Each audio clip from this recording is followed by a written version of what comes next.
Vladimir Poutine, lors des préparatifs du défilé de la victoire à Moscou, s'est couvert de honte devant le monde entier.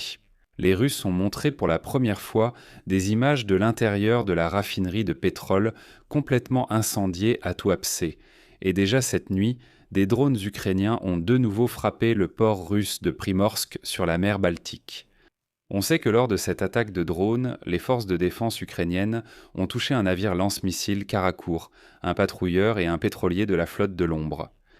De plus, l'Institut pour l'étude de la guerre a calculé qu'en avril, les troupes russes ont subi des pertes territoriales nettes dans la guerre contre l'Ukraine. Et cela s'est produit pour la première fois depuis l'invasion de la région de Koursk par les forces armées ukrainiennes en août 2024.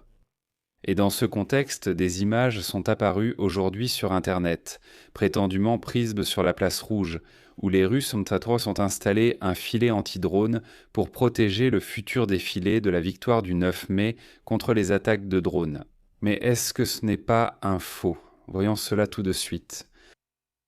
Je m'appelle Alexei Petchi, discutons ensemble de ce sujet, mais avant de commencer, je vous demande de vous abonner à cette chaîne, de liker cette vidéo et de laisser n'importe quel commentaire sous cette vidéo. De plus, abonnez-vous à ma chaîne Telegram Petchi News, le lien se trouve dans la description de cette vidéo.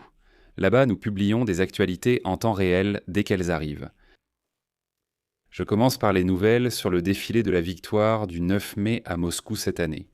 Comme vous le savez, le défilé de la victoire à Moscou se déroulera pour la première fois en 19 ans sans matériel militaire.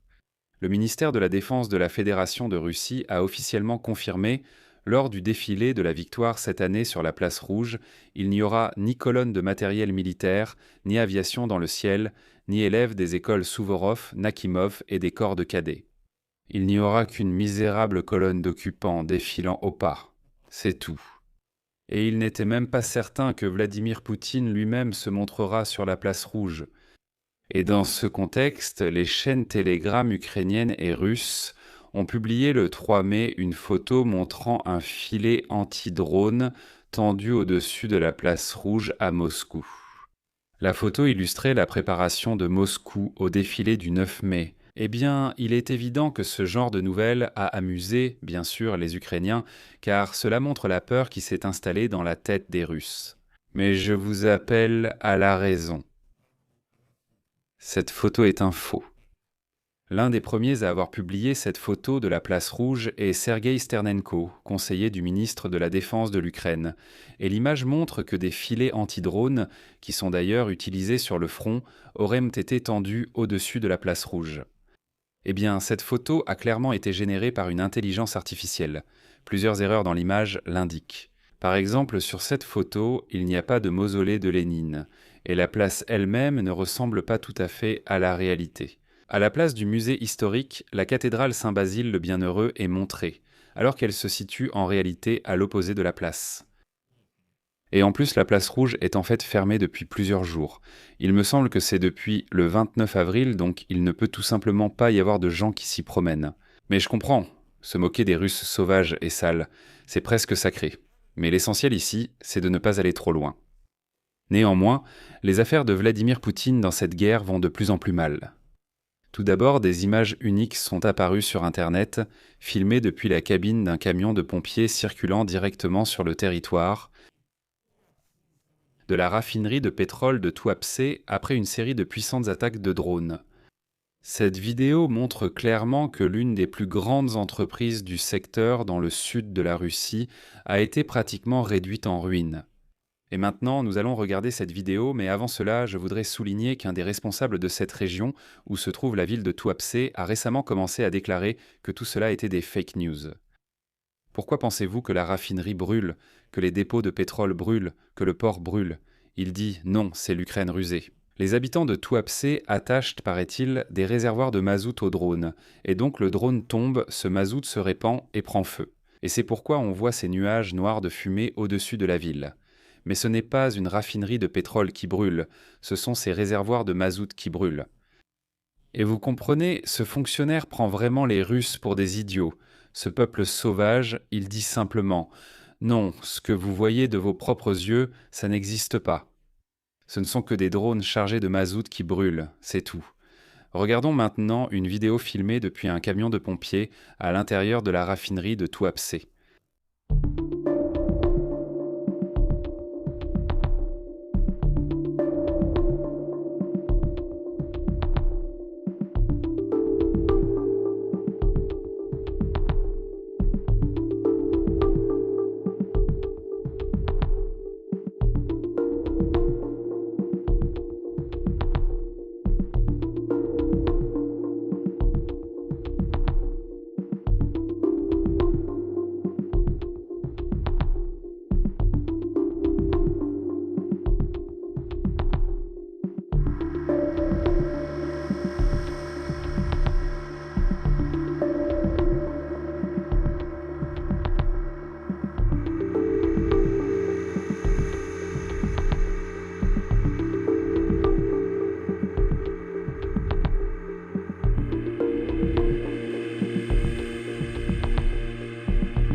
Il y a eu une déformation et une fuite de produits du réservoir numéro 3, ce qui a provoqué le déversement de pétrole sur la route et endommagé plusieurs voitures ainsi que des équipements de contrôle. C'est sous contrôle maintenant.